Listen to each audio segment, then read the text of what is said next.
All right, we're going to get started. Hi, everybody. Thank you for coming here tonight. I do know that this microphone is not projecting. This is just for the recording. There's a camera in the back, so this is going to be recorded and will be available for replay on the WRPS YouTube channel as well as on television. I'm Doug Lapp. I'm the town administrator here in Rockland. With me is Jean Blaney. She's our recreation director. Angela Ward Hyatt from Schwartz Silver Architects, and Ethan Levin sitting in the front row, also from Schwartz Silver Architects. So we're obviously here for the feasibility study, public outreach meeting for the proposed recreation community center at Hartsuff Park. Thank you very much for coming out at night. We appreciate your time. What we're thinking of doing is Jean is going to give a kind of a brief overview of the recreation department, what they do, who they serve, what their needs are, unmet needs, why we're looking at this project. Then she'll turn it over to the architects, and they'll get into all the work that they've been doing so far with programming, space, looking at the site, what some of the constraints are. They'll kind of get into where we're at this point. And then at that point, after the presentation, we'll turn it over to you. We want to hear your input, try to answer any questions that you may have. So if you could just hold the questions till the end of the presentation, there'll be ample time to get all those questions answered. So with that, again, thank you for coming, and I'll turn it over to Jean. I think Doug just got the easy part.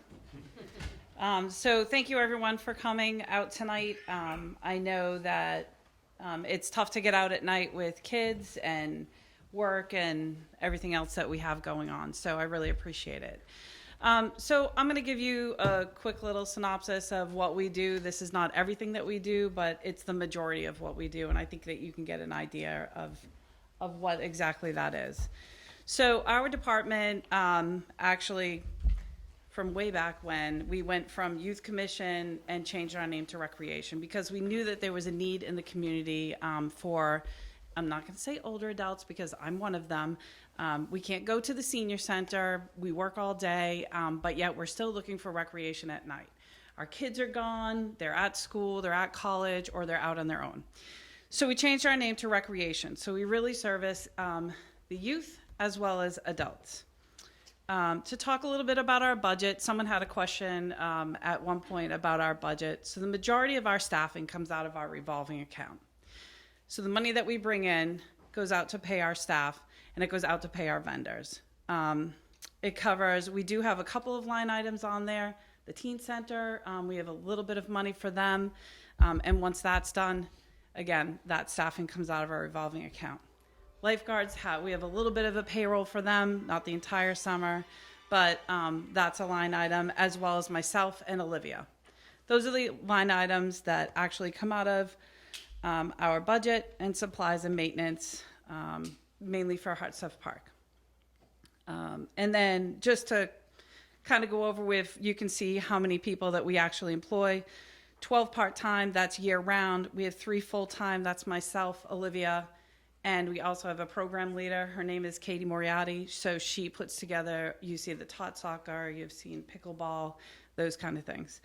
30 full-time seasonal, so those are the folks that you see in the summertime walking around with the rec shirts. We had 8 junior counselors this year, and we worked with 24 vendors. And that doesn't include the vendors that the market works with. We have 1 part-time summer paid intern. He's our first intern we ever had. Peter, wave, say hi. We're so proud of Peter. He's going to be graduating from Bridgewater State with a recreation degree, so we're so excited that he decided to jump on board. Some of our responsibilities, I'm not going to go through all of them. You all know we do special events and we do free events. Somebody asked me recently, how do we pay for those events? Well, some people give us donations. Sometimes it comes out of the programs that we run, maybe $1 or $2, and then we can put it aside for our egg hunt, etc. We recently did a public art project. It hasn't completed yet. We're working with artists. Sorry, artists in the room. Some of them are very slow at it. They want to be precise, but that should be wrapping up soon. And of course, I do grant writing. I would say to date, I've probably brought in about $10,000 in grant writing. That's through the Cultural Council. I most recently wrote one for Nike. I don't think we're going to get that one, but there's always hope, right? The responsibilities that we take on at the park. We open and close the bathhouse, the pump house, and our teen shed. Opening closing means hiring plumbers, hiring electricians. Things break over the winter. We drain the pond, we fill the pond. You guys get the picture. We do tend to overgrowth in our park, in Hartsoft Park. We do a lot of the weed whacking that's up in the grove, over by the teen area, and around the field. Peter did that for me this summer. Thank you. We take care of all the tents. We oversee some of the projects at Hartsoft Park way back when we all did that community build, and we built that really awesome playground that gets used all the time. We helped out with that installation. We built the basketball court. We did some tree removal, and we did a usage plan. And most recently, I was up at the park looking to put in a camera security system, which we did get funded for through the town. So that's kind of, you guys probably read through that. This slide is really just to give you a quick little snapshot into our growth. We're actually really proud of this. Where we started in 2014, 2015, we had 1,000 registrations. At the end of last year, and the end of the year, by the way, is June 30th, we had over 5,000 registrations. So we're super excited about that. That means that we had, over 5,000 people attending our programs, both young and old. My staff says they're going to beat that this year.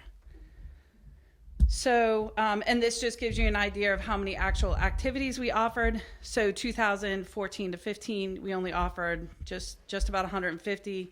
And then, of course, this year, we over 450 programs. So why recreation? You guys all got a flyer. I handed it out to you, a little pre-reading, kind of something to do. That gives you a really in-depth reason as to why. But we've seen a lot of growth in our community. We've seen a lot of relationships being built through recreation. We've seen children and adults with mental health challenges flourish through recreation, through our summer programs and even some of our winter programs, and more recently through one of our art programs. So I'm not going to go through this entire slide, but we all know that activity reduces stress, and it helps with fatigue, just to give a good, better quality of life. And folks, that's really what we want to do. That's kind of why we do the job that we do. We really want to make the town better. We want to increase opportunities for everyone here, both young and old. All right. So what kind of programs do we currently have at McKinley? We have our Taught Enrichment program, which is our Chipmunk program. That's for the little kids, both, so that's ages 3 to 5. We have our very well attended teen center, who I just needed to add more staff because of the popularity. Rockland daycare, all sorts of sports and clinics, which you guys know. Arts, sciences. We do have 3 Girl Scout troops that meet there. Boy Scouts hold their events. Self-help, which is a program that is actually run by the state. It's a free program for kids ages 3, 4, and 5. And then and McKinley serves as a shelter for our summer programs when there's bad weather. So honestly, I have to tell you, that's one of the most difficult parts of my job, is watching the weather and knowing whether I need to bring kids inside or outside, because when they come inside, they're miserable. They're spending 6 hours in a 120-year-old building with not being able to go outside. So when the sun comes out, they all sit there and look at the door. I'm like, sorry, kids. It was just thundering. We do run our school vacation programs. Our birthday parties have been pretty popular lately. And we do meetings and training in there for other town departments. Most recently, the fire department had training at our facility. Actually, 2 trainings. So what's wrong with our building? Anybody want a tour? I can give one. So we have outdated bathrooms, elevator, our generator, our systems are failing left and right. We continuously, with the help of Richard, we put Band-Aids on just about everything that we have. At different points last year, we couldn't bring on new programs because we didn't have enough space. We have Girl Scouts meeting, we have our own programs meeting, and so there is a lot of need for the building. We have no outdoor space, just that little playground in the front, which actually Rockland Daycare takes care of, and that's very out of date. The building envelope, most recently we had a little bit of work done on that. It needs a lot of bit of work after getting up close and personal with it. So that still needs some work. And then the interior finishes, you guys can see that Olivia is actually in a bathroom that doesn't work, that we use for storage now. And then those stairs remain the same, although they are minus some strips of whatever that stuff is on the wood. So how do we know this? Well, in 2019, pre-COVID, we finished our study, then COVID. We looked at a renovation for our building, and the cost came up at $23 million. Again, 2019. This didn't include the replacement or any kind of renovation to the gym, which if we were to do this today, we would definitely need to do the gym. It didn't include a rear access ramp, so being ADA friendly. That ramp back in the day maybe served its purpose, but it doesn't today. New play area for the kids, of course, and additional parking. So what I have learned, I sit on both the fire station committee as well as doing this and working with Schwartz and Silver and zoning. Parking is an issue. We know it's an issue downtown. It's an issue for our building. I actually park in the street now most days, just because we have so many people coming and going out of our building that need to come in and out of the front of our building. So our solution, after exploring other solutions, other places to go to, other pieces of property, I think I visited, I don't even know how many complexes in our area, buildings, office spaces, warehouses. There really, again, wasn't enough parking, nor enough space, nor was there any type of office space in a lot of these facilities. And actually one facility said, yeah, thanks, but no thanks. We don't want recreation here. Appreciate that. So why at the park? That's a great question. It's available, open space. It is town-owned property. We are there more than 70% of the time with our programs. As a matter of fact, I just actually talked to somebody about doing another program up there. So our summer programs, we're up there 3 seasons with our sport programs. We have our markets, which Allison is here tonight, and we do run our special events up there. So we're up there a lot. What would it do? It would provide that shelter that I was talking about. The kids can come in when it rains, and then they can go back outside when the weather clears. It can provide shelter for the markets. We can have it inside, and then when it clears, people will be able to spill out into the fields. It gives us more parking. It's better space for us. And then in terms of managing the programming and even the security and the upkeep of the place, we'll be there. So one last thing on this bullet, the building, our current building is grandfathered under ADA, but I can't have an all-ability program at all. It's not, the gym is uneven, the floor is uneven, our bathrooms aren't conducive. We could get a wheelchair in the building. We hope that the elevator actually works to take that person downstairs or upstairs. So that's extremely frustrating. So we had a master plan. I just kind of wanted to go over this a little bit. So this actually, is it brown? The little brown building next to the basketball court, when we had our use plan, was something that we put in there as a possible shelter for us, but it was just that. It's a shelter. There was not any additional space. It was just a gymnasium. There was no offices. There was no breakout rooms. So that's exactly what it was just a hollow space. So I'm going to go ahead and turn this over to you. Yeah. All right, thank you, Jean. Yep.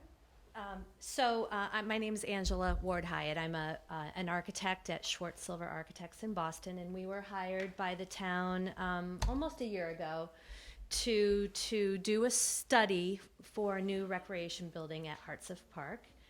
And you see up on the screen the goals of the study. It's meant to be a very conceptual look to kind of understand first what kind of programs the town wants. McKinley is a building that has had programs kind of force fit into it, but this is kind of thinking blue sky, like what kind of programs could the town have here?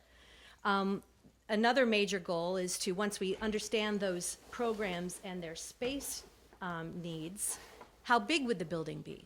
So we can kind of add it up that way. Where could this building be on the park? The park is large, but once we start looking at setbacks and topography and wetlands, we really can then understand where's the best place for the building on the park. And then a few things that, one thing that we haven't gotten to quite yet, which is understanding what the project might cost. That we haven't gotten to that yet because we haven't had this meeting with you. We want this meeting with you, incorporating the community input, to see if we're on the right track, if this is resonating, and then we can complete the study.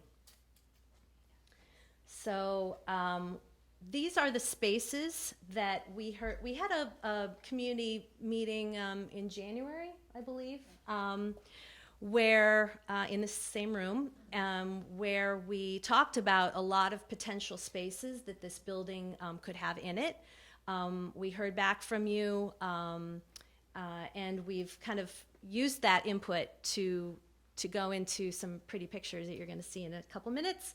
But generally, what the new building would have in it are spaces for fitness. That would be obviously a gym, a walking track around the upper level of the gym, and spaces for exercise classes and exercise equipment like cardio, that kind of thing. A community meeting space, that would be a flexible room, not like this with raked seating, but a flat floor space where that could be subdivided for various group sizes to meet. You'll see a little diagram for that. Spaces for teens, giving them their own fun space with games and all that great stuff. Possibly a maker space. I think this is something that came out of that community meeting that wasn't on our radar screen necessarily. This is an art room for creation. Another flexible space, not large, but it has enough storage associated with it so that if you get donated materials, recycling supplies, you can store those all and have some really great classes there. And spaces for families to wait while their kids are in programs, and possibly daycare classrooms. We know that's something that might be on the radar screen in the future. So first pretty picture is just showing you and kind of getting you oriented to what Hearts of Park looks like now. These are the current conditions. So Hingham Street is on the bottom of the page. With its driveway, the green area, the light green area around the perimeter is kind of the tree line, the existing tree line. The big green rectangle in the center is the grass field. And then the gray area around, kind of in the middle of the clearing, is the graveled parking area and basketball court. So one really important thing that we have done in the last few months since our first community meeting is we actually hired a civil engineer and survey and wetlands biologist to go out and actually figure out where the wetlands are on the site. So now we know. We know where the wetlands are. They've been flagged. We know what the offsets are from those wetlands, and that is a really important piece of information for us to know, so we know where we can place the building and the parking. So the next slide, I'm just going to cut to the chase and show you an overall picture of what this new recreation building and improvements to Hearts of Park could look like. And then I'm going to show you in the following slides kind of going inside the building and why the building is the size that it is. But this is just an overall aerial view overlaid onto that existing plan, showing a grass field similar in size, but a little bit more rectangular in shape, so more conducive to lacrosse and soccer, 50 by 100 yards. The darkest gray kind of angled thing right by the field is the new building, and that half of that, the bigger chunk, is the basketball court, and the rest is the other program spaces that you'll see in a second. It has a turnaround, so kids and teens can get dropped off and picked up easily. It has parking. We've divided the parking into 2 lots. We know that by the Rockland zoning bylaw, we need around 200 parking spaces for the uses in this building. So we've divided that into 2 lots rather than one large parking area. And each lot has its own turnaround through it, so it's really easy to circulate. We've also incorporated kind of to the upper left of the field a relocated basketball court in the clearing. And then if indeed daycare is in the mix, we think it would add approximately 5,000 or 6,000 square feet to the building, which is shown in that little light gray box that just appeared. I'll go back and show you again. And that would have its own entry and be kind of, it would use some of the functions inside the rec building, but really could be independent from it. So let's now kind of step into the building and understand why it's that size and the shape. So this is a 2-story building. A gymnasium is kind of like a double height space, obviously, for the basketballs. And as I mentioned before, we were thinking that there would be a walking track around the perimeter. So that's kind of one volume, and that's at the top of the screen. The first floor is on the left, second floor is on the right. And I've outlined kind of the primary spaces, the major spaces at each level. So at the first floor, you would have the gym, as I mentioned, the multi-purpose community room that could be subdivided, the maker room, the multi-purpose room, which is what we call the birthday room. So birthday party events, kind of seating for 15 to 20. A little cafe associated with the multi-purpose room, and public restrooms that could be entered from the outside of the building. So for like the farmer's market, you could go directly into the restrooms without having to go in the building. And at the upper level are more of the fitness spaces, like the exercise room, exercise class studio, departmental offices, more restrooms, and the game room and lounge, which is kind of intended for the teens, but not limited to teen use. And now I'm going to just give you some more pretty pictures of what kind of inspiration pictures of what these spaces could look like on the inside. So gymnasium, this is that double height space that I mentioned with a walking track on the left, and then some kind of fitness spaces on the right. And here's a diagram. So we really go and we look at each individual space and understand how big it needs to be, and then we assemble all of those together to kind of get the sum of the building. So here's the gym, roughly, let's see, 74 by 100. It would have some movable bleacher seats, and again, the walking track around the perimeter. An exercise room, and we have kind of a preliminary equipment list. Off to the right there. It could overlook the gym depending on the building configuration. The game room and lounge, these are some inspiration pictures from other projects. Just really a fun area, comfortable seating, a variety of, a pool table, foosball table, video gaming, just a really fun place for teens and other people to hang out.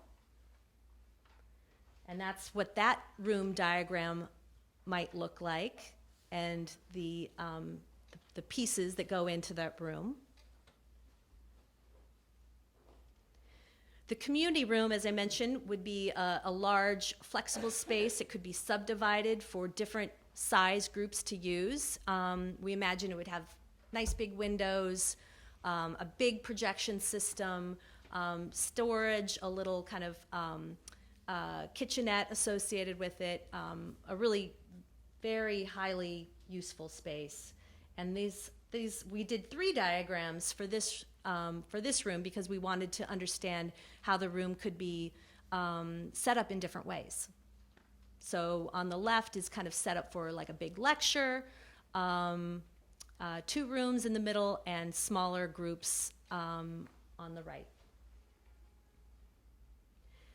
And then there are the multipurpose room, which is the birthday room, the cafe and the kitchen. This could be a great space that either overlooks the gym, like you're seeing here in this rendering. It could also overlook the grass field. There's just so many opportunities to have a really nice, welcoming space. This would be the great space for parents to wait while their kids are finishing their programs.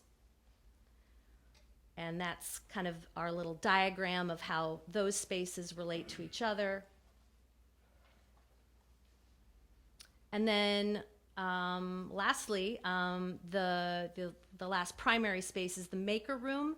Our firm actually has experience, a lot of experience doing these rooms. In fact, I think all those photos are from our projects.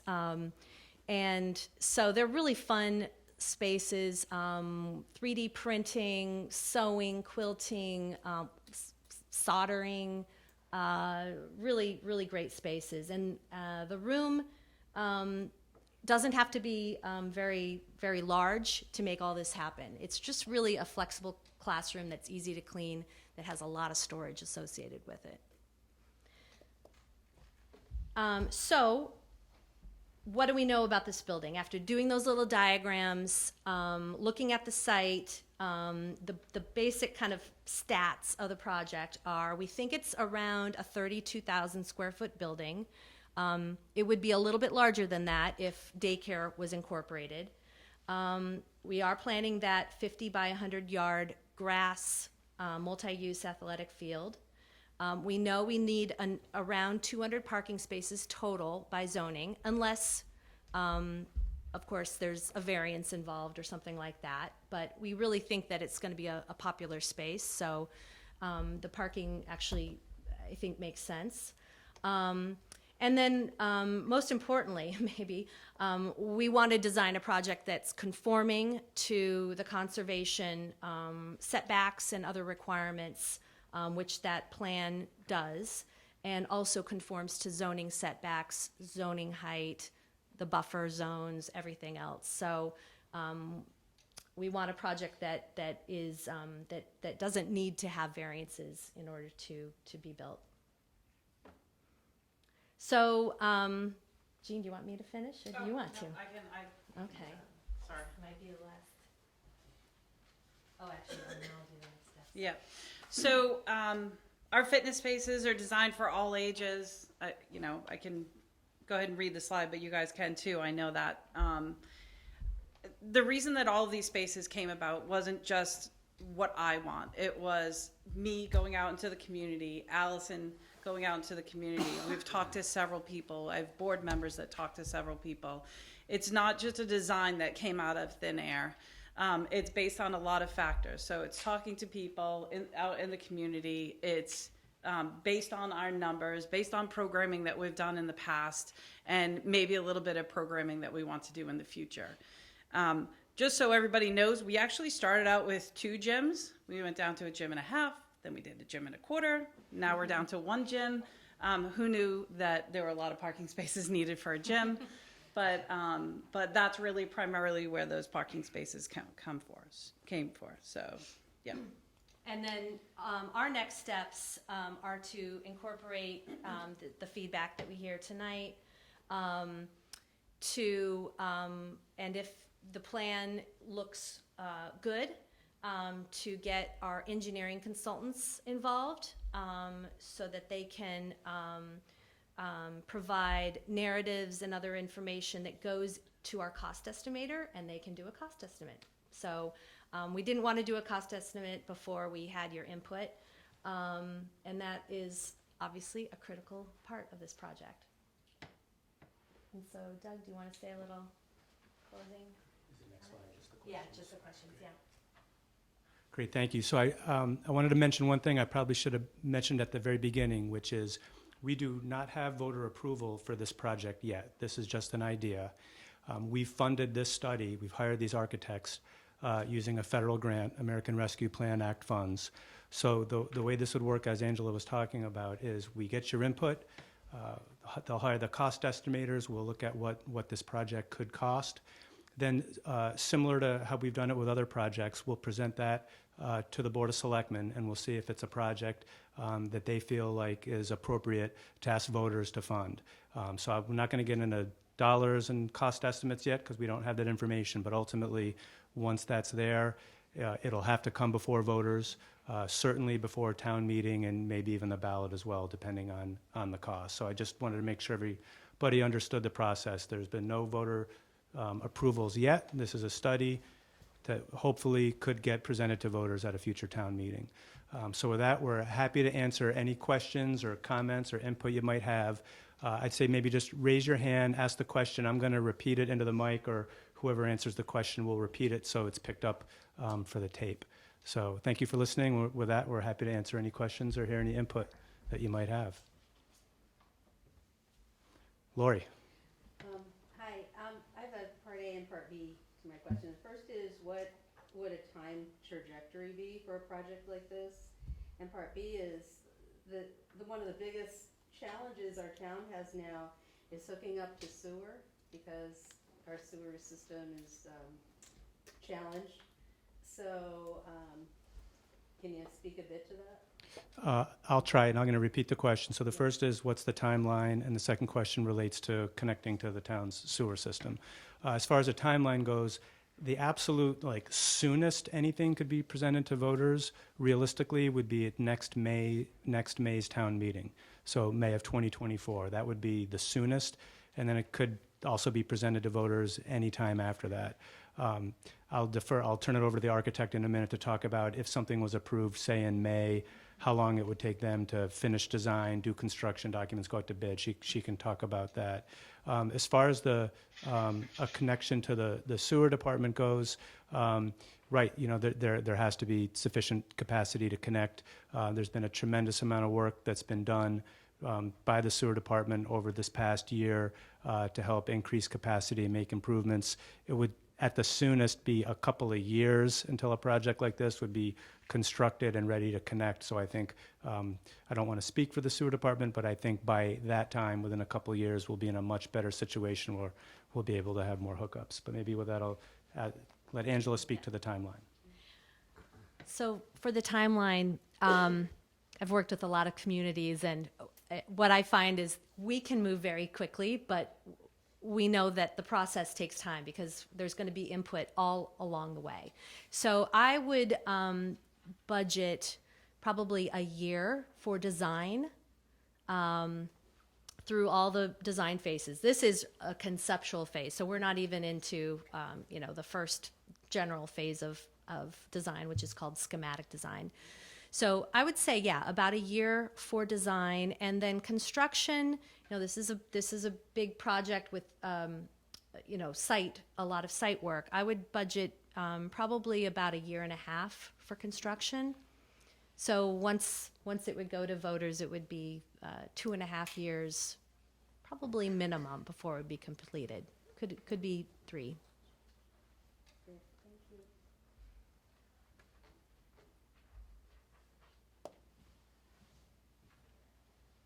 Don't be shy, even if your comment is, yeah, sure, go ahead, sir. The possible daycare space, what's the reason for that not to be included now? And is it Rockland daycare, or is it a separate thing that's going to be run by the recreation department? Sure, great question. So the question relates to daycare. Why are we looking at it as a option? Why is it not fully included? And is it a town program versus a private program, I think was your question. So Gene can fill in details or correct me if I screw anything up, but there is a daycare program that's been operating for a very long time at the McKinley School. It's very popular. So it's a town program run in the community center by the school department.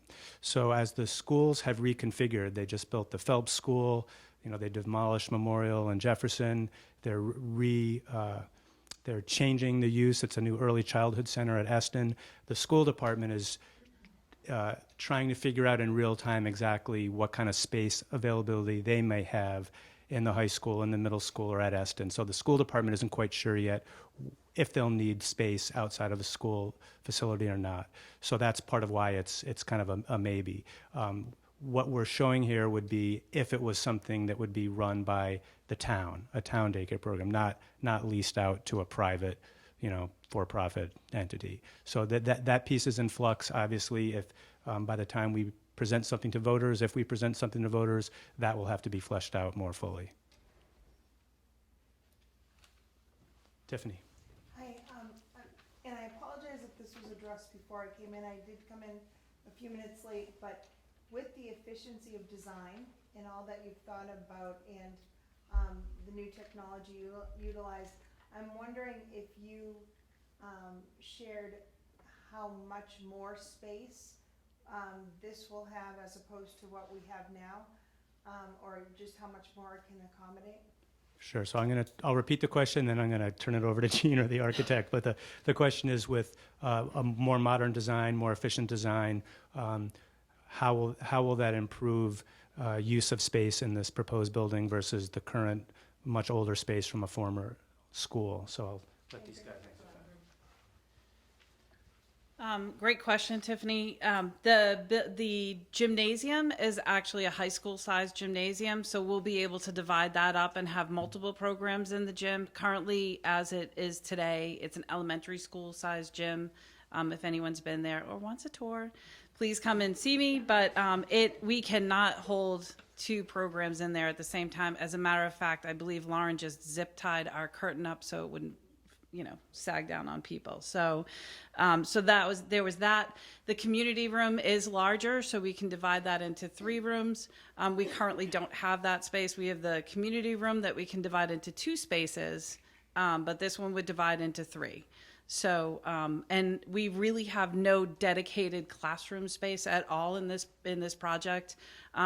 So the taught enrichment program would go away. We noted that added a significant space to the plan, and those are half-day programs and dedicated space. So financially, in my mind, it didn't really make sense. But yeah, did that answer your question? It does, thank you. Yep, sure. Gene, I have a question. The programs you currently run, are they for the town of Rockland, or are they? So your question is, the programs I run, are they just for the town of Rockland? Yeah. So they are for Rockland residents and anyone in the surrounding area. We do not have, I believe Abington has a recreation department, but I think they only run programs in the summer.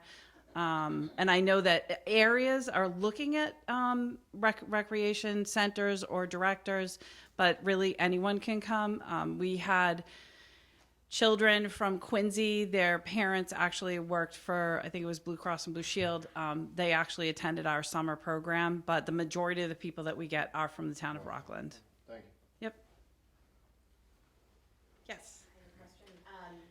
This sounds great, and this would be so great for our town, for my kids, for our community.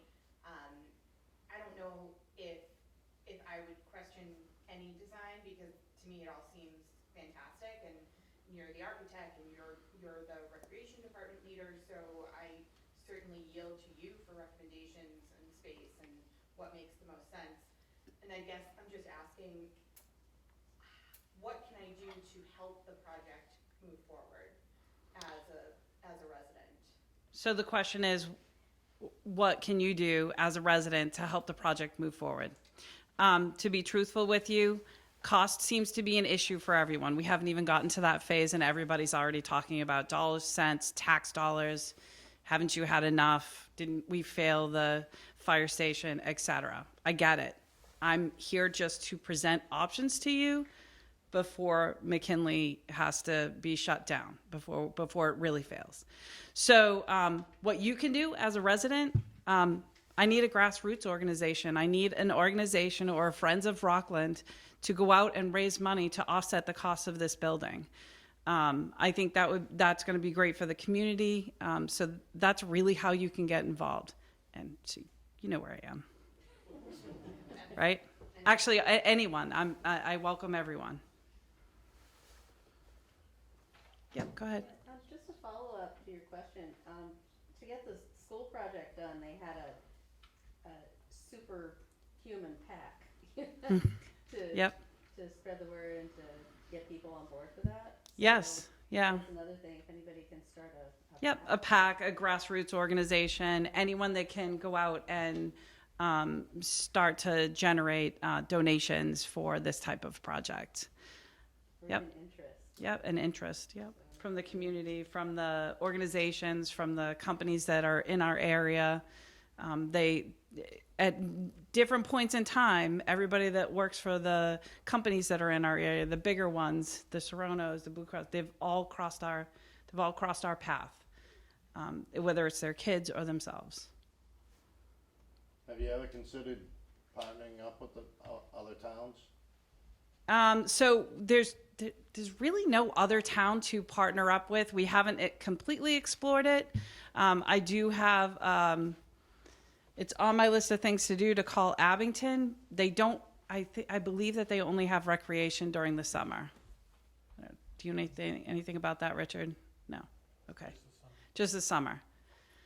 So they don't have all year round recreation. And actually, we do get a lot of Abington kids to our Rockland programs. I'm sorry, I don't want to hog all the questions. No, that's okay, Lori. One of the biggest concerns about redeveloping uptown is parking. So potentially, this is probably the question for Doug, potentially could the current gym be knocked down and repurpose the McKinley building to something fabulous, and the gym space can be a multi-level parking garage? I'm going to be very measured with my response. So, yeah, what we haven't talked as much about, but Jean just alluded to the fact that in the beginning of her presentation, she talked about the issues with the McKinley building. So really, the entire building has failed. It is just beyond its useful life. I think it's reasonable to say, in today's dollars, it's probably $25 to $30 million to fully renovate that entire building. So we don't think that, and even if that were to happen, there still would be inadequate parking, and that doesn't include a new gym and all the other types of parts. So that's an issue. And so the day is going to come where we're going to have to make a very difficult decision. If we don't have a funded option like this to move into a new facility, the day of reckoning will come where we'll have to make some very difficult decisions when we're no longer able to safely operate out of McKinley.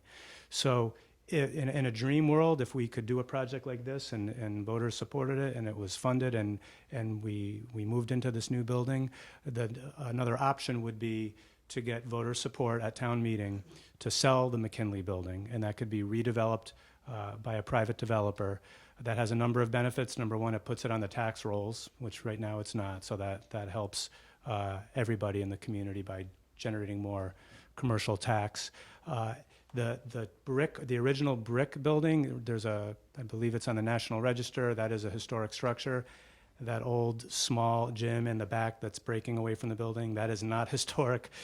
So absolutely that could be removed. I'm not going to speak to the zoning and what could be allowed with multi-story parking garages. We'll save that for another day. But certainly that gym could be removed, which could free up some space for additional parking in the back. And again, the problem that we have is a gym is critically, it's integral to the recreation program. So that's why we're not looking at doing that now. Maybe one question I'll ask, I'm sorry, you go ahead, Sue, you go. My question was, when the building gets sold, does the funding from that go into the new recreation center? Great question, yeah, so the question was, if we do this project and we sell the current McKinley building, what happens to that revenue? Can that help pay for the project? I love saying this. The answer is yes, it can. So we're very restricted. Municipal finance law is very strict, and there's a lot of things we're not allowed to do. But one thing we can do is when you sell real property, that money that we get from the sale can go into a sinking fund that can directly offset the cost of another project that's bonded. So whatever that amount is, that can directly offset that, which will directly offset cost to taxpayers. So that's a great question. Dave? As a part of that, is in the feasibility study, is your company, the architects and the engineers, is it possible to work in a number on what the value of McKinley is and present that at the meeting, like what the offset would be for that building? If sold and in the zoning, that could go over condos, because I've seen in Oh, other towns I and understand. other projects, schools have been converted over into condominium Yeah. complexes. So the question for the folks watching on camera is, could we come up with an estimate for what we might be able to get from selling McKinley and kind of factor that into our presentation? So sure, we can do that in our presentations to town meeting, but we do have to get voter approval to fund the entire project. So we did the same thing with the school project, even though we got, I'll say round numbers, 40, 50% funded from the state MSBA. Voters had to approve the entire, it was 86 million what was on the warrant.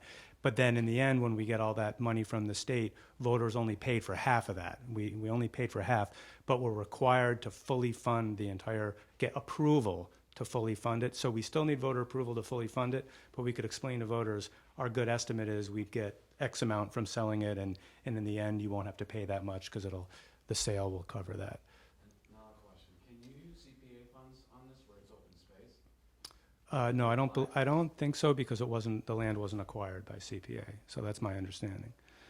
One question I wanted to ask, this is really like a major part of what we wanted to discuss with you today, is the types of uses that we're envisioning in spaces. So like this gentleman asked about daycare. So maybe I'd ask you, is daycare something that's really important to you? Is that something that for you personally you think really should be included? I mean, it has been important for me. It won't be by the time this building's built. Okay, so the person's answer was it was important in the past, but it won't be by the time it's done. Yes, so, The time should have it though. yeah. Yeah, so I had a 6-month-old when the Rockland daycare was almost shut because McKinley was in such disrepair. And I can't express the level of panic that caused the community, because it is an affordable daycare and daycare just doesn't exist as an option to people. So I think as a voter who owns property in Rockland and will probably be here for the foreseeable future, we need to have space for the daycare, and as it connects to the community center, the daycare is a locked facility, which is really tricky in a community building that we're all supposed to have equal access to. So I do think that the daycare is a really important thing, and then as our kids transition, a lot of these spaces are faces that our kids know, that they get lollipops from, that they are familiar with and comfortable with. And so I do think it's hugely important that the daycare be considered, but also the transition that our kids experience as they grow up in this community and the comfort that they have here. And I don't really have any questions. I think it looks great, and I'm usually the one to vote yes for spending more money when it's beneficial to our community. But if there's anybody in this room who wants to talk about getting together to sort of push for that sort of fundraising, I know somebody who likes to talk to everybody and does some fundraising for a really big school that we both work at. And I'm happy to volunteer her. And also, I can be really So that's going to be an impossible comment for me to summarize, but I'll try one part of it, which is you made a really good point about daycare, which currently daycare is in the McKinley building. It's an old school. It's 100 years old. It wasn't designed for the current uses. And as you said, security is important for daycare. So the building gets locked, but it needs to be open for other community center activities. That poses a lot of problems. The way that Angela showed it on the design, the schematic design, is it's an end, it's just connected at the end, so it could be safely, securely separated from the rest of the facility. It would still have access as it needs it, but you wouldn't have those conflicts of access like we do now. And I can get your friend's name now, I'm just joking. But any other comments or questions? Olivia in the back. So something that I've seen working in the building, a lot of parents of teens, preteens, middle school age kids are looking for a space for their kids after school. You know, they get to 5th grade and then it's gone. There's no aftercare for them. So I think it would be huge to have the space for these kids to come, a safe space, to stay out of trouble. So that's just Gotcha. So that was a comment advocating for a space for teens and after-school activities. Did somebody else raise their hand over here? Yes, ma'am. I have a question that might have been answered at the first meeting for people back in January, but have we looked at the area where the kids swim in the summer? Is that connected to this so that they can get to this main house? Sure. I'm going to turn it over to one of these two, but the question was, is the swimming, I refer to it as a swimming hole. What do you call it? I call it the pond. The pond. So the question is, how is the pond connected to the rest of the site and the I'll just proposal? So put up that plan, but maybe you can talk to.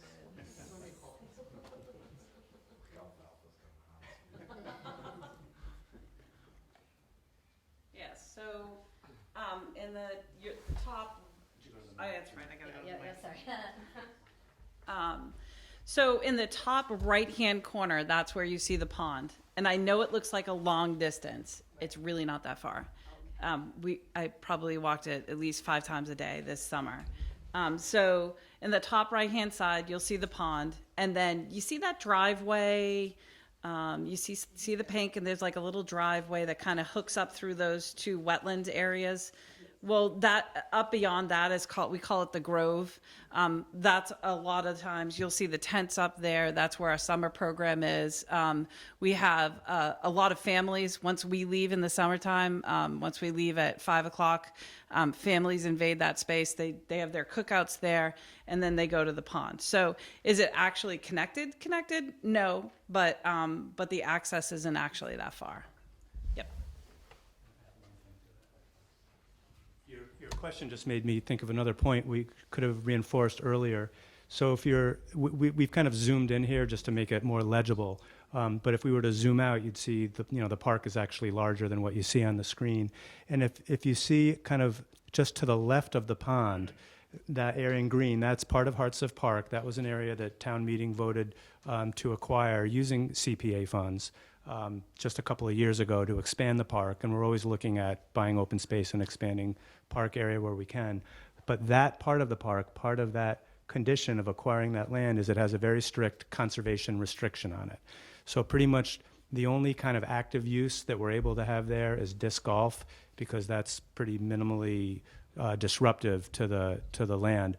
But there would be no construction of any kind on there because of the conservation restriction, which is a permanent restriction that's recorded at the registry. So I just wanted to mention that point.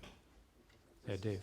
Excuse me, does the plan include doing an upgrade of like houses, that are by the groves? Is that incorporated in there? So the question is, does this plan include upgrading the bathhouse? So what you just showed, it's not reflected in that currently, but that's the kind of thing we'd like to hear. Is that Yeah, something that we should could- be included? That's a good question. We could, very simply, in our instructions to our cost estimator, give him an itemized list of things he can track separately too, so we can understand what's in the building, what's in the site, what's in the extras. Right. So- If you're doing all the underground infrastructure for the main building. Yeah. Now would be the time to upgrade that. Yeah. So you're right. The bathhouses desperately need an upgrade. We're hoping that by the bathrooms in the new rec facility that the kids down, at least down in the field, can come in and use them, and we don't have to have multiple porta potties out there. Just so you know, the bathhouse that is actually a septic system, so that's not actually tied into sewer at all. It is tied into water, but not tied into sewer. So maybe I'll try one. Oh, yes, ma'am, go ahead. Hi, so I wanted to bounce off of someone else's comment in regards to having options for like middle schoolers, teens. I grew up in Rockland. I went to the teen center. I did the sports, but by the time the teen center were 2 rooms and sometimes a gym. And I eventually, had too much time on my hands, got in trouble going into high school. If having these options, I for sure it would have changed. It would have been different. Having those, like the makers, like all of these options. That time, like I would have redirected it. I would have definitely, things would have been different. And I just want to make sure, I want to help any way I can, because I feel like this, especially with everything going on in the world now, it will give children, and even older adults in high school, the option to kind of do more. Yeah, mental health. Well, that's a great comment. Thank you. That for the recording, that was just strongly advocating for these kinds of spaces for especially for teens and after-school programs to help keep kids on the right track. So that's great. Are there any other? Are there? Oh, yes, sir. Sorry, interject. I was wondering if there are any projected studies of the the youth population here in Rockland specifically. I know they have a lot of kids from Abington coming from East there. My daughter is going to be kind of aged out of the younger programs in the next by your estimating, potentially right now, like May 3. So I was doing that. It's like if it hits the ballot, it gets approved, et cetera, et cetera, et cetera. It's 4 years until it even basically breaks close to being open. Yeah. Are there any estimates on the population youth-wise? Anywhere I could look up an estimate besides the census. Yeah, sure. It's a great question asking about There's a lot of enrollment right now. There's tons of it. So. Yeah, asking about population trends and youth population in general. I don't know, Jean, do you have your finger on the pulse of that at all? Or any comment? No. So, well, we hired a town planner, so that's kind of nice. Maybe we could have that town planner work on it. I get my information like you do from the census. At one point it was going down, but I scratched my head because the enrollment of schools seemed to have gone up. I don't know where we're at this year. I don't know if Dr. Cron and Jane are not here, so they can't really speak to that. But I feel like that it's more and more youth we're servicing and their parents, quite honestly. Yeah. Yep. Good. Lori. Before you go, Lori, hang on. But that really is a good question. I think that's something we should look at, Yep. Internally for the future. That's a great. It really depends on building. Yeah. Hey, Lori. Is there a transportation requirement from the schools to this facility after school? I mean, is that a consideration? So, yes. So Lori just asked if transportation was a requirement. I can tell you that we've asked the schools to transport to McKinley, and there are no buses currently that it just wasn't feasible for them to transport anyone to McKinley. So, yeah, that's a great question. That's something definitely to look at should the project go through. I can tell you that there's a group of middle school, high school students that all of a sudden come down on all of their bikes. It's actually pretty funny to watch and rather exciting to play basketball. And so this summer, I was like, where are all these bikes coming from? But they do come down Hartsuff Street. They come down Union Street. I've actually even seen them in my own neighborhood over on Turner Road. So there's a lot of kids riding bikes out there now. So I just kind of feel like we're getting back to that. And Jean just reminded me, it was something we could have highlighted earlier. The main access is off of Hingham Street, off the bottom, up the driveway, just like it is today. But you notice at the top, there is a connection to Hartsuff Way. I think you can see that. So the plan here is that would not be open to the general public. That would have a gate. That would be locked. That's really just for emergency access, police, fire, EMS, that type of thing. So just if there's any concerns about traffic on Hartsuff Way, that's just for emergency access.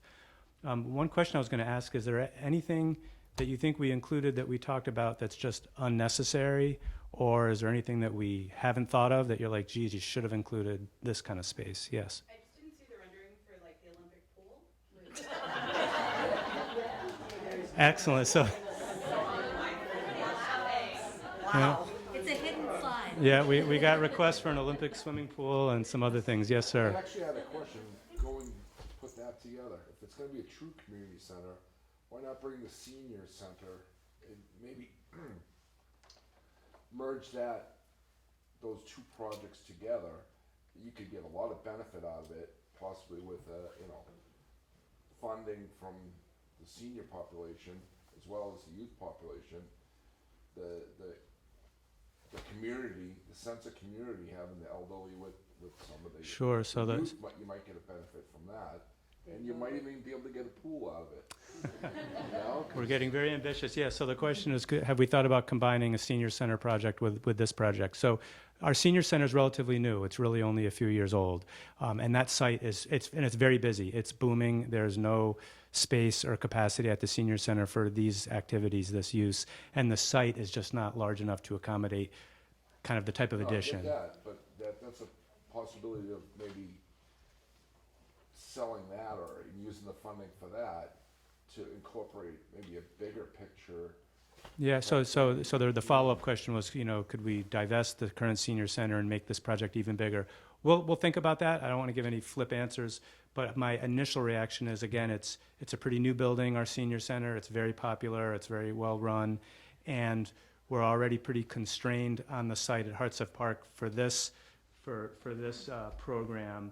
And I just don't know, to be honest, if there's room for more and more parking that would be required and all those other uses. But you guys just picked up the Beach Street property as well. Is there an opportunity out there? Sure. So the question was, could we use the Beach Street property, which is the McCarthy Farm, which we recently purchased through town meeting with a large state grant plus a town meeting vote? So the answer to that is no. That again, that is open space, not allowed for any active recreation. There's a very strict conservation restriction. Can't put any buildings up there or anything like that. And that was a condition of the $400,000 state grant that we received, was it can only be used for that kind of passive open space trails. Yes, Olivia. But it does seem that, this will be open later, and they will still have, the seniors will still have access to the building. So they would be able to come in and walk the walking track, or go to one of the rooms, go to, like, if we have like a chair yoga class or something. So we can offer things for maybe people that aren't quite ready to senior center, but could if they wanted to. Sure, that's a great response, just highlighting that in this proposal, seniors, I mean, the building's going to be open to everybody, and even those maybe in between that aren't quite ready for the senior center yet could use it, so for sure. Yes? If for some reason the daycare does not tag along and you don't have to add that building, why couldn't you add that for chipmunks? You want to repeat the question before you answer? So the question was, if daycare doesn't tag along with us, why couldn't we add that for chipmunks? So the school is actually looking at universal pre-K. So the chipmunk, that would take half of my chipmunk program away. We have 2 classrooms. They run half days. And certainly they would be absorbed by that program. But that was a great thought. And just to get back to the seniors coming over, absolutely. I know Julie's running an amazing Senior Olympics right now. Julie's in the room. She's our director for Council on Aging. And so hopefully we can have Senior Olympics, because I'm so jealous. I really want to come over and hang out with you guys. Just about the daycare again. Even if Rockland Daycare becomes part of like a school building still, couldn't there still be, like, there might still be, like you were saying, there's a need for daycare that's not out there for some people, like at an affordable rate? Could that still be a possibility where there's like a secondary daycare that's run by recreation, or is that like? Sure. So I'll repeat the question, then I'll mainly turn it over to Jean. So the question is, even if the school continues daycare at a school facility, should we still consider building our own daycare facility run by the recreation department to meet that need in the community? So I'll let Jean answer it. I think it kind of gets to sort of like, what are the core roles and responsibilities for a town recreation department? I'll defer to you on that. That's 100% correct. So with daycare, there's certain licenses and requirements. I don't currently have that license to run a daycare, but Rockland Daycare does an amazing job, I think, with given the conditions of our building. The kids are safe, they're well taken care of, and they're all happy and smiling. So I don't know as though there'd be an opportunity for me to get a license in order to run another daycare or bring somebody in. But it's something that we can consider and we can think about for down the road. Maybe not right now. I was just gonna suggest a pickleball court or 2. Yep. Suggestion for pickleball courts. Yeah. So the suggestion for pickleball courts, because we're in a high school gym, I believe that I can get 6 pickleball courts out of that versus the 4 the 2 that I currently have in the gym. And then there is like an open space type room that we could probably put another pickleball court in, as well as when we get there, I was going to talk about the community room at Memorial Hall in Plymouth. They've actually, that's where they have the concerts and everything. That hardwood floor, they've turned into 2 pickleball courts. So, yes, people, we are in pickleball mania. Is there room for an outdoor pickleball court, maybe in that I grassy space? I haven't, that's nothing that we talked about. I would certainly need to talk to the park commissioners about that. That wasn't in one of our plans, and I don't know if there's anywhere else that we could possibly put that in Rockland, but yeah, definitely a thought. Yeah, I mean, I've talked to the school several times about turning a few of the tennis courts into pickleball courts. Yeah, so that's that's on my to-do list. Jane actually asked me to get funding to try and find an estimate for for the very last tennis court to be turned into pickleball courts. Perfect, yeah, So I'm a little busy. contact for you if you need to. Okay, fabulous. Yep. Gina, I have one question. Yep. I know we're talking like kinder care, we talked children, we talked to seniors. What about something for everybody in between, like the Yep. adults? Have we thought about the concept of like maybe a larger gym, larger cardio room? Because I know people pay $30 to $50 a month for a gym, and if this is an option to come over here, that offsets what they're paying in taxes. Yeah, so that's actually where sorry, I have to repeat the question. That was really long, Dave. So bigger gym, we've talked about youth, we've talked about seniors, how about somebody in between? And we talked about possibly maybe a bigger gym with more equipment in it. That's actually where that all came from. So there is that 30 to 60, maybe 70-year-old that really wants a gym. So yes, and that's something we can look at in the plans. The plans aren't set in stone. The programming's not set in stone. This is just what we came up with when we started to talk to people. But yes, absolutely.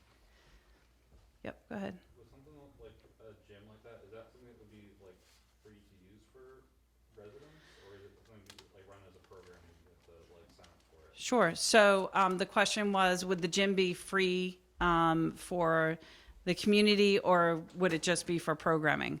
So you're getting way ahead of me, but one of the things that we did talk about at our department was having an open gym, and I think that's useful for everyone. That's not just us. Maybe it's open for pickleball or volleyball or basketball, badminton. There's multiple uses. But yes, at some point we would figure into the programming some space, some open gym time. Yep.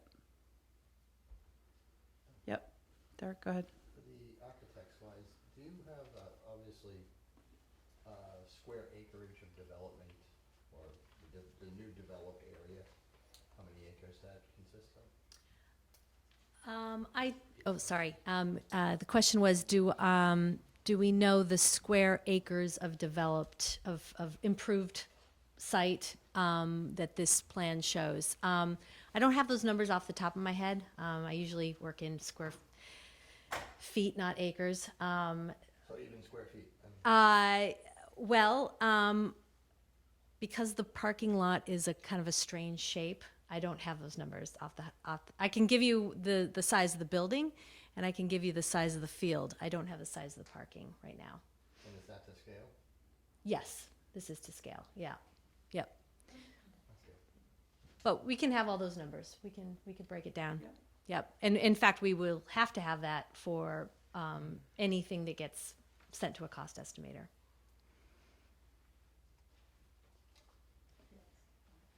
As you've been having discussions, have you given any consideration into how it would change how Hartsfield Park is used? For example, now that there's 150 more people there every day, the people who play disc golf are gonna have a lot more people walking around. Will that impact that? Sure, I'm going to turn this over to Jean. So the question is, how would this plan affect the park? Yeah. Right, that's basically the question. So that's a great question. I think the disc golf folks are finding that more and more people are already going to the park. People walk their dogs in the woods. Some people just go for the walk in the woods. We've had people that forage in the woods, specifically for mushrooms this year because of the rain. So I think they're already finding that. So if you go down, not on any given day, during the day, daytime, it's much slower. I would say afternoon into evening, it's a lot busier. During the summer months, like I said, there's the families that go up to the Grove, they grill, they swim, kids run around, they run down to the playground. So I think they're already finding that. But would there be more people? Possibly. But right now you have Rockland Youth Football that uses that field. You have lacrosse that uses the field. We had flag football that uses the field. I had my top programs out there. Did I miss anybody? We have track and field that run through the park, and they run all they run up to the Grove and they run past the pond, and so they've got some trails going on in there.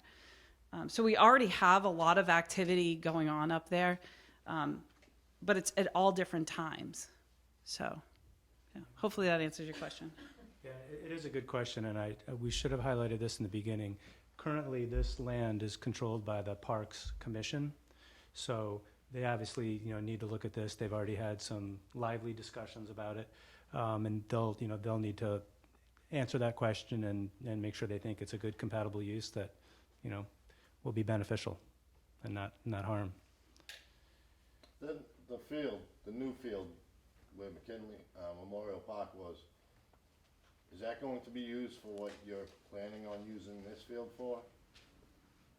That's actually Can you repeat the question? so the question was the new field. I think you're talking about the turf field. Yes. Yes. So is the turf field going to be used for what is happening at Hartsoft Park now? That's a great question. Richard actually permits the fields. I do not permit fields in town, so that's his responsibility. You might want to defer to Richard. Sure. Do you want to come and talk? Oh, look at that. Rich Furlong, Park Department. Right now, that field that's down there now is used by youth football, lacrosse, jeans programs. The only thing that we would look to doing different is hopefully giving that field a little break when it gets built, but it would be used for the same things, same sports. The turf field, which is still being built, we haven't even touched yet, or we're going to be on it for a couple weeks. But that will help offset some use on these fields, because that'll be a grass field. It's getting beat up very badly. It needs a rest. So the turf field will help us give it a break, but that field will still get used every day, especially with jeans programs that'll be right there if the building's there. Can use them, walk right out and you're there. So. Is the playground still on here? The question is the playground still here? And the answer is yes. Yes. It is, but it's not on. We need more mics. It is. It's just not on the diagram. So as you walk up the path, so you'll see the parking lot, you see that pink area, you start walking up that path. It's on the left-hand side of that path. Yep. I want to make sure it wasn't Yeah. beautiful playground. Yep. Yeah. We need a bigger one. And you'll need one closer to the building too anyways, I would think, right? Sorry, honestly, it's not a real super long walk from the building out to where that playground is. So I don't really necessarily see us putting a playground down that area, but it's always a possibility. Anyone else?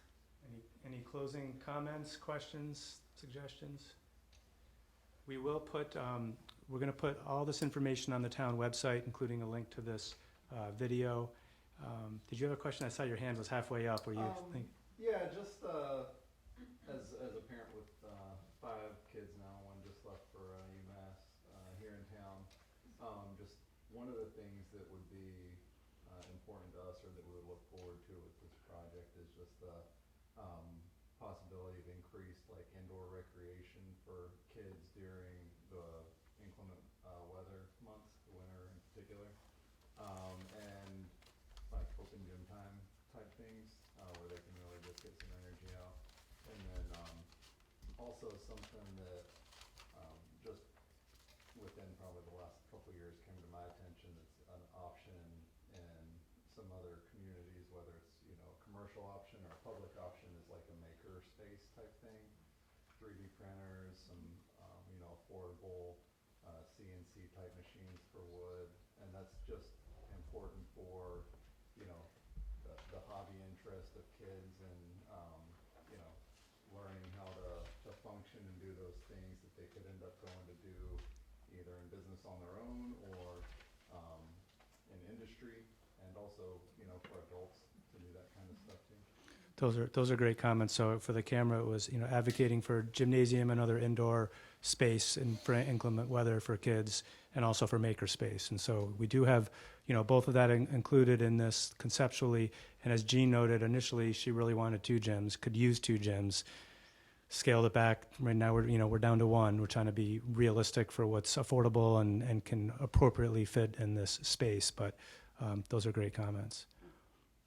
So last call for comments before we close. Again, I want to thank everyone for coming. We'll put all this information on the website, including copies of presentations and other materials that we have, and there will be more to come in the future. So again, thank you to our architects, to Jean and all of you, and Ethan, all of you for coming. Have a nice night and take care.